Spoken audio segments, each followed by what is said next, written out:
जानबूझकर एक बदमाश किशोरी जैसा अजीब मेकअप और कपड़े पहन कर लाई डेट पर जाने का फैसला किया। उसका इरादा था कि रिश्ता वहीं टूट जाए, लेकिन वहां पहुंचकर वह हैरान रह गई क्योंकि उसका ब्लाइंड डेट पार्टनर भी बिल्कुल उसी स्टाइल में तैयार होकर आया था। दोनों को देखकर दोनों परिवारों के होश उड़ गए। तभी लड़की ने शादी के लिए अपनी शर्तें रखी। उसने कहा, मुझे शादी के बाद 30 लग्जरी कारें, 10 आलीशान विला और हर महीने $10 लाख पॉकेट मनी चाहिए। लड़के ने भी बिना झिझक जवाब दिया, और शादी के बाद मुझे 5 बच्चे चाहिए, साथ ही मैं कभी घर नहीं आऊंगा। सबको हैरान करते हुए लड़की तुरंत बोली, मुझे मंजूर है।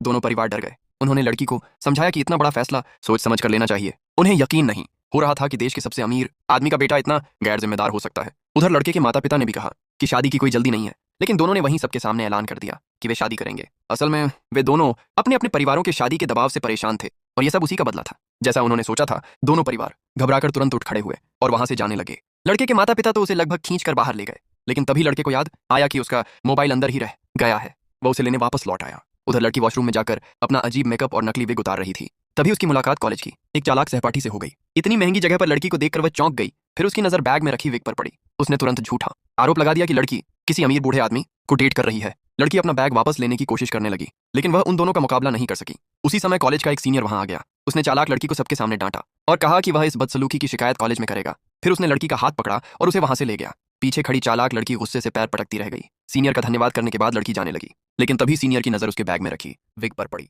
उसे तुरंत समझ आ गया कि यही उसकी ब्लाइंड डेट वाली लड़की है। अपनी इज्जत बचाने के लिए उसने धीरे से पूछा, क्या तुम मेरे द्वारा आयोजित चैरिटी डिनर में चलोगी? लड़की ने बिना कुछ सोचे हाँ कह दिया। उसे बिल्कुल भी नहीं पता था कि उसी चैरिटी डिनर में वह सबके सामने उसे शादी के लिए प्रपोज करने वाला है। 3 दिन बाद चैरिटी डिनर का दिन आ गया। चालाक सहपाठी भी सज धज कर चोरी छिपे वहां पहुंच गई। जैसे ही उसने लड़की को देखा, वह उसके पास आई और उसका मजाक उड़ाने लगी। उसने कहा, मेरे पास सबूत है कि तुम एक अमीर बूढ़े आदमी को डेट करती हो। मैं ये सबूत सीनियर को दिखा दूंगी, बिना किसी आधार के लगाए गए। इन आरोपों को सुनकर लड़की कुछ भी नहीं कह सकी। उसी समय किसी ने जोर से घोषणा की, $multi-billion ग्रुप के चेयरमैन पधार चुके हैं। चालाक लड़की ने जैसे ही चेयरमैन को देखा, वह दंग रह गई। वह वही आदमी था जो उस तस्वीर में लड़की को गले लगाए हुए दिखाई दे रहा था। वह लड़की को धमकाने ही वाली थी कि अचानक चेयरमैन ने लड़की की ओर देखकर जोर से कहा, बेटी।